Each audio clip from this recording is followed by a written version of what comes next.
అందరికీ నమస్కారం. ఈరోజు తెలుగు రెండు రాష్ట్రాల్లో విద్యా విధానంలో జరుగుతున్న దోపిడీ గురించి, అవినీతి గురించి మాట్లాడడానికి మీ ముందుకు రావడం జరిగింది.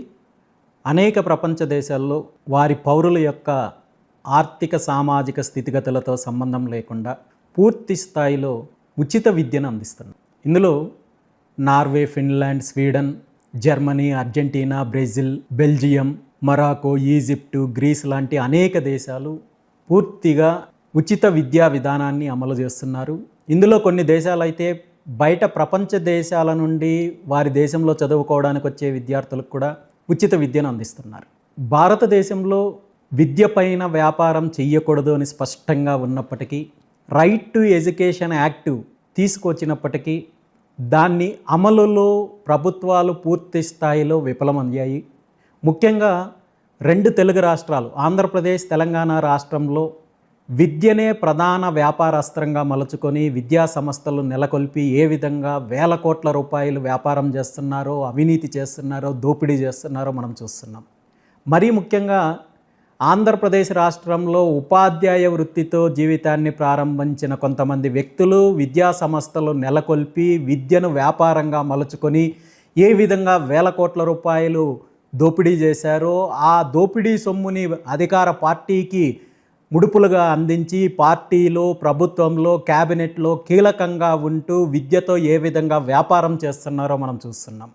పోనీ ఈ కార్పొరేట్ సంస్థలు రెండు తెలుగు రాష్ట్రాల్లో ప్రధానంగా ఉన్న నారాయణ సంస్థలు, శ్రీ చైతన్య, అదేవిధంగా భాష్యం లాంటి కార్పొరేట్ విద్యా సంస్థల్లో విద్యా ప్రమాణాలు, సరైన విద్యా ప్రమాణాలు పాటిస్తున్నారా, విద్యార్థులకు కావాల్సిన సౌకర్యాలు కల్పిస్తున్నారా అంటే ప్రతి సంవత్సరం జరుగుతున్న సంఘటనలు మనం చూస్తున్నాము. వీళ్ళ యొక్క ఒత్తిడిని, వీళ్ళ యొక్క దోపిడీని తట్టుకోలేక అనేక మంది విద్యార్థులు ఆత్మహత్యలు చేసుకుంటున్నారు, ఆరోగ్య సమస్యలు తెచ్చుకుంటున్నారు, అనేక రకాలుగా ఇబ్బందులు పడుతున్నారు. అయినప్పటికీ వీళ్ళు విద్యా ప్రమాణాలు మెరుగుపరచడానికి కానీ, విద్యార్థులకు సరైన సౌకర్యాలు కల్పించడానికి కానీ ఏమాత్రం శ్రద్ధ చూపకుండా ప్రతి సంవత్సరము ఏ విధంగా కోట్ల రూపాయలు, వేల కోట్ల రూపాయలు దోపిడీ చేయాలనే అంశం పైన మాత్రమే శ్రద్ధ చూపిస్తున్నారు. అంతకంటే దురదృష్టకరమైన సంఘటన ఏంటంటే, ఈ ప్రైవేటు విద్యా సంస్థల యొక్క దోపిడీని అరికట్టాల్సిన బాధ్యత తీసుకోవాల్సిన ప్రభుత్వాలు, విద్యా హక్కు చట్టాన్ని అమలు చేయాల్సిన ప్రభుత్వాలు ఈ ప్రైవేటు విద్యా సంస్థలు ఇచ్చే ముడుపులకు ఆశపడి పూర్తిగా వీళ్ళ దోపిడీకి సహకరించి పేద ప్రజల యొక్క కష్టాన్ని, రక్తాన్ని పీల్చి పిప్పు చేసే కార్యక్రమము ప్రభుత్వాలు చేస్తున్నాయి. ఇది గతంలో అధికారంలో ఉన్న వైఎస్ జగన్మోహన్ రెడ్డి గారి ప్రభుత్వం కావచ్చు, కేసీఆర్ గారి ప్రభుత్వం కావచ్చు, ఇప్పుడు అధికారంలో ఉన్న కాంగ్రెస్ పార్టీ ప్రభుత్వం తెలంగాణలో కావచ్చు, ఆంధ్రప్రదేశ్లో ఉన్న తెలుగుదేశం పార్టీ ప్రభుత్వం కావచ్చు, ఒకే విధానాన్ని అమలు చేస్తున్నారు. విద్యా హక్కు చట్టం ప్రకారము ప్రతి ప్రైవేటు విద్యా సంస్థ 25% సీట్లు పూర్తిగా పేదలకు ఉచితంగా అందించాల్సిన బాధ్యత ఉంది. అదేవిధంగా వీళ్ళు వసూలు చేస్తున్న ఫీజుల వివరాలు బహిరంగపరచాల్సిన అవసరం ఉంది. ఈ రెండు అంశాలను రెండు తెలుగు రాష్ట్రాల్లో ఉన్న 1-2 విద్యా సంస్థలు తప్ప మిగిలిన ఏ ఒక్కరూ అమలు చెయ్యడం లేదు అనేది స్పష్టంగా కనబడుతోంది. ఈరోజు ఆంధ్రప్రదేశ్ రాష్ట్రంలో విద్యాశాఖ మంత్రిగా ఉంటున్న ముఖ్యమంత్రి గారి పుత్రరత్నం నారా లోకేష్ నాయుడు గారు, నేను విద్యా ప్రమాణాలను మెరుగుపరచడానికి, విద్యా అభివృద్ధి చేయడానికే విద్యాశాఖను తీసుకున్నానని చెప్తూ రాష్ట్రంలో యథేచ్ఛగా ప్రైవేటు విద్యా సంస్థలు దోపిడీ చేస్తుంటే వీరి యొక్క దోపిడీలో భాగస్వామ్యం కోసం మాత్రమే విద్యాశాఖను తీసుకున్నారు తప్ప ఇందులో విద్యా ప్రమాణాలు మెరుగుపరచడానికో లేదంటే మరో రకంగానో లేదు అనేది స్పష్టంగా కనబడుతోంది. నిజంగా ఆంధ్రప్రదేశ్ విద్యాశాఖ మంత్రి నారా లోకేష్ నాయుడు గారికి చిత్తశుద్ధి ఉంటే విద్యా హక్కు చట్టాన్ని అమలు చేయాల్సిన బాధ్యత మీ పైన ఉంది. ప్రతి ప్రైవేటు విద్యా సంస్థల్లో కూడా 25% ఉచితంగా పేదలకు సీట్లు కేటాయించాల్సిన బాధ్యత, అది అమలు చేయాల్సిన బాధ్యత మీ పైన ఉంది. అదేవిధంగా ప్రైవేటు విద్యా సంస్థలు చేస్తున్న దోపిడీ ఫీజులను అరికట్టాల్సిన బాధ్యత మీ పైన ఉంది. ప్రైవేటు విద్యా సంస్థలు అమలు చేస్తున్న ఫీజుల వివరాలను బహిరంగంగా వెల్లడించేలా చేయాల్సిన బాధ్యత కూడా విద్యాశాఖ మంత్రిగా మీ పైన ఉంది.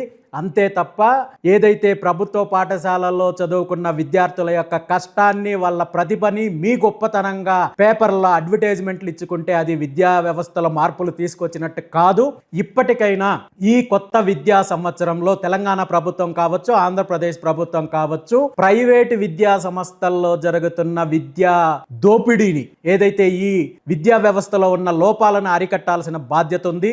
విద్యా హక్కు చట్టం, రైట్ టు ఎడ్యుకేషన్ యాక్ట్ని పూర్తి స్థాయిలో అమలు చేయాల్సిన బాధ్యత ఉంది. ప్రతి ప్రైవేటు విద్యా సంస్థలో కూడా 25% పేదలకు ఉచితంగా సీట్లు కేటాయించేలా ప్రభుత్వాలు చర్యలు తీసుకోవాలి. వీళ్ళ యొక్క ఫీజు వివరాలు బహిరంగంగా వెల్లడించేలా చేయాలి తప్ప మేము ముడుపులకు, అవినీతికే ఆశపడి విద్యా విధానాన్ని దోపిడీకి ఉపయోగించుకుంటామంటే మాత్రం ఖచ్చితంగా బీసీవై పార్టీ పోరాటం చేయడానికి సిద్ధంగా ఉంది.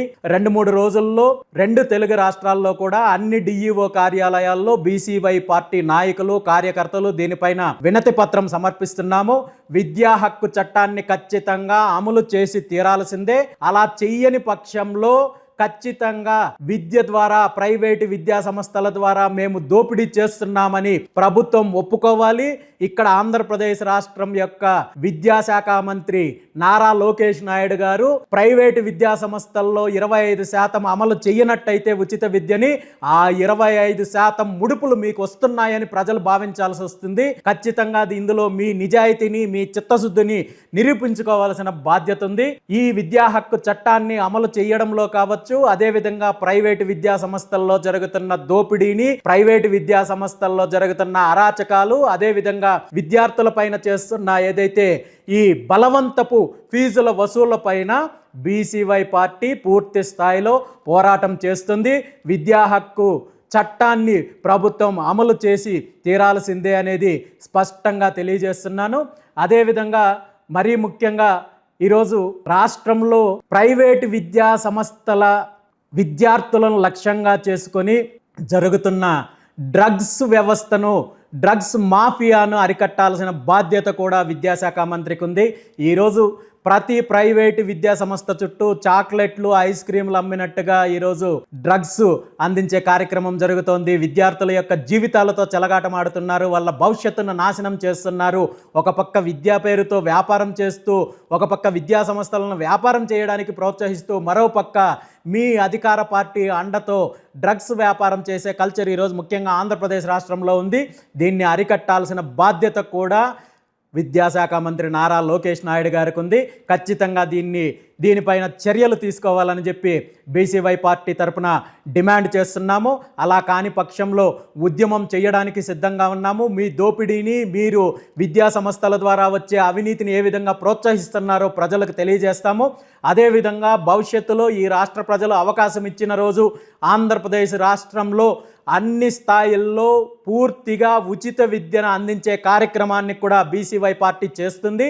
అప్పటి వరకు విద్యా విధానంలో జరుగుతున్న లోపాలు కావచ్చు, అవినీతి కావచ్చు, వీటిపైన బీసీవై పార్టీ పోరాటం చేస్తుందని స్పష్టంగా తెలియజేస్తున్నాను. Thank you.